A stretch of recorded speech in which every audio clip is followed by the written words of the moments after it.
enough pressure to make it much harder. I mean, the world has drastically changed in this respect in the last 15 years. This in turn tends to lead to consumption, public goods, and amenities, and the development of a new flexible economy. Okay, so this is the big picture. I won't try to. Elements of that are simply informing what we're dealing with here, and so I won't talk about it so much as to draw one conclusion, as to say people are not just moving for money. Think of the students at the USC. 1, 2. Consumption and lifestyle are increasingly important, but how can we capture it specifically? It's not yet captured here, but what we're going to do is especially include this. This is a simple way of saying we have 3 models. Up at the top, it's hard to read it there, but that says Model 1. Okay, Model 1, Model 2, Model 3. This is the 19th century model, Alfred Marshall, and so forth. The classic factors of production, land, labor, capital, and management, lead to jobs. People then move to jobs. This is the classic model. So people leave the cotton of Mississippi and they come to Chicago and Detroit. Classic old style model. Okay, Gary Becker in particular started talking about human capital. Human capital, economists mainly measure as education. People who have more education can lead to more economic growth, and that in turn will attract more people. Fine. We accept Model 1. We accept Model 2. What we add is Model 3 and say, especially if you go to the urban or neighborhood level, amenities make a difference too. And amenities especially can attract highly educated, talented people. So the talented people, as I mentioned, my USC students say they don't want to go to a small town in South Dakota. They want to go to a more urbane locale. That in turn leads, that's this causal path here, leading to the human capital going and creating more jobs, which in turn lead to the veggie burger stand. Okay, so the veggie burger stand can be a new driver of the economy, where the amenities, the San Diego beach, is what attracted Sally, not the Detroit job. Okay, so my point is, all 3 of these are still going on. There are people in Chicago and people in Bangladesh who still primarily are driven by a job and by the incentives. But the more talented, simple suggestion, the more we have talented people and jobs growing, which is not always true, there's competition for those people, and that is, those talented people can then say, okay, I've got 5 job offers. 1 is in San Diego, 1 is in small town South Dakota, and 1's in Chicago. So it's not as if you ignore the job, but you combine the job decision with the lifestyle decision. So it's a simultaneous decision. Okay, let me add one more point here briefly, which is, along with consumption being more important, so are the arts. The arts, culture, music, and related activities. And Robert Putnam has a famous book called Bowling Alone, where he documents the story that looks sort of the opposite. His basic line goes like that, which is to say there are fewer people from the 1950s and 60s on up to present who are joining Lions clubs, the Boy Scouts, churches. And he argues it's a crisis of democracy because these civic associations are in decline. He's right if you look at all organizations that are surveyed by the main surveys. But if you break out the types, which he never does in the book, he has a few individual examples, but he break it out into subtypes carefully and say, how much is this true of manufacturing, of services, of this or that, or of church organizations, or of various kinds? It's true of most of those types, but the opposite holds for these. And we were amazed when we found this about 3 or 4 years ago. This is to say, in the U.S., we have had an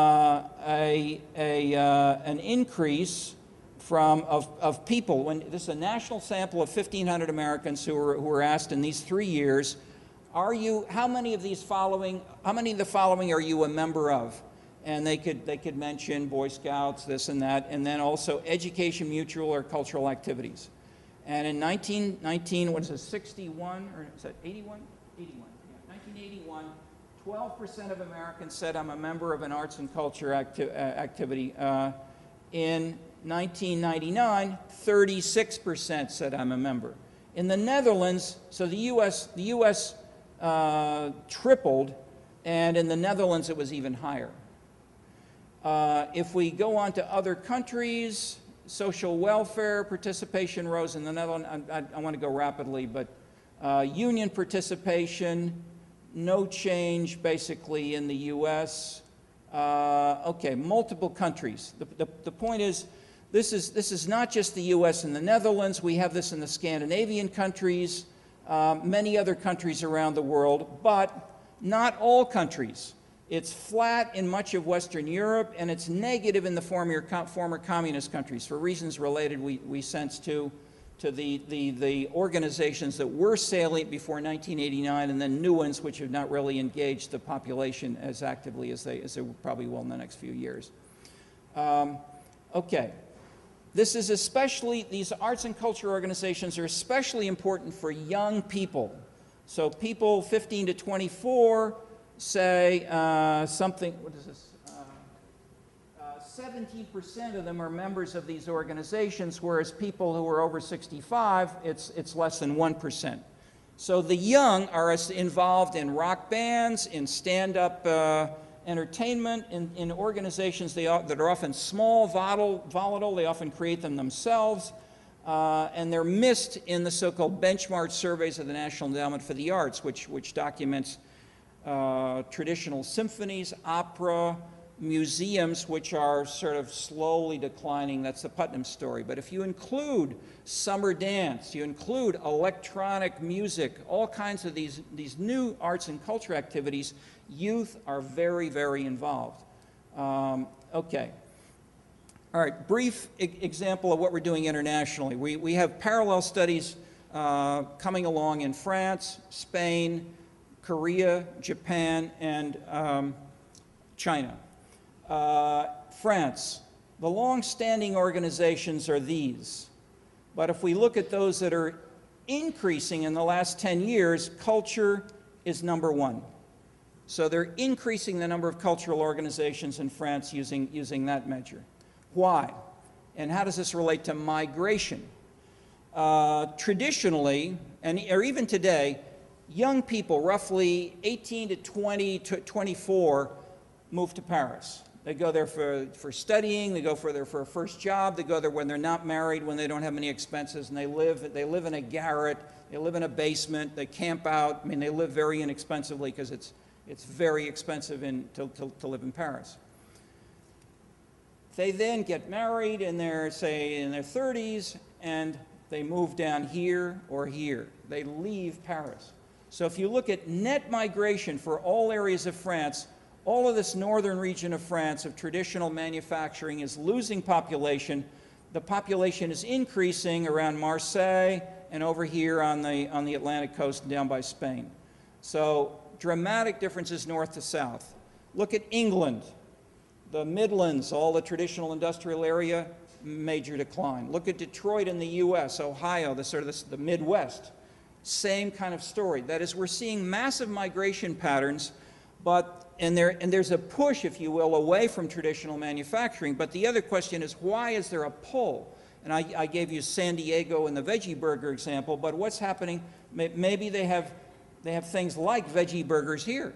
Okay, that's my point. But rather than saying it's just the veggie burger, we want to have a more subtle analysis. So we'll come to that. All right, I'm going to skip this for reasons of time, just to show. But what we do is we bring in. We went to France in part because the French have so much cultural activity supported traditionally by the Ministry of Culture and others. There we go. Okay, and it has an impact, but it's not the traditional Louvre, the national culture. The top-down people are moving away from the top-down culture. They're moving toward the grassroots culture when we control other kinds of things. Okay. All right, the main thing I want to get to now is the idea of scenes. Scenes was in the last reading, which I suggested you take a look at, and this is our background, which I'll introduce. A scene is a neighborhood, like Hyde Park, with physical structures like the USC, with people, with combinations of these activities, and activities like coming to a conference on migration, but we also then specifically stress the values informing those activities. And the types of values are critical, in such as Sally wanting the lifestyle of the beach, or the young USC students who do not want the lifestyle of the town of 2000 in North Dakota. And that's what we want to elaborate. The quick point of these is that this is happening from Naples to Chicago. Lifestyle. Bogota. Dramatic transformation, recapturing a public space. These were three cities, Naples, Chicago, and Bogota, were all known for mafia, crime, dirtiness, nastiness, people, nobody wanting to move there in their right minds. And they all, in the last 20 years, have dramatically changed themselves through consumption, aesthetics, lifestyle, such as I'm mentioning how Chicago is the big exception in the Midwest. These two other cities in Italy and Latin America illustrate very similar patterns, and all three are driven by very smart, dynamic mayors who transform the traditional rules of the game. Okay, scenes as systems of social consumption. We have three concepts here, which the scene is the one we're introducing, which we contrast with the residential neighborhood and the industrial district. And the new experiences are amenities and the values informing them, which you as a consumer can experience in a scene. Okay, that's a quick overview, and we'll fill in more.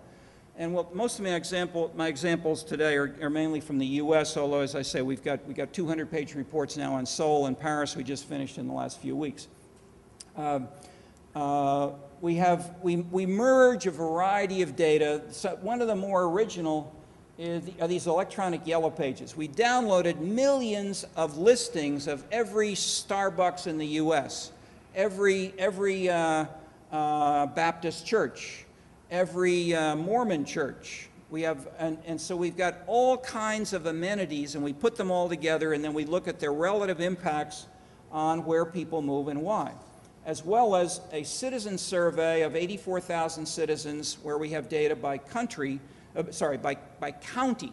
Putnam used these, but it's a new survey where we have items like, how often in the last year have you gone to a concert, gone to church, gone out to dinner, and these are broken up by age, lifestyle, number, what sort of family arrangements do you have, and so forth. So we built a massive new database, which more extensive than anybody ever had before on things like this. And then we can see here, as I'm mentioning, the number one ranked in the biggest three cities is pizza restaurants. Number two, Baptist churches. Number three, bookstores. So this is our raw data. These are the amenities. Economists have taken often one or two or three of these and put them in a model and said, aha,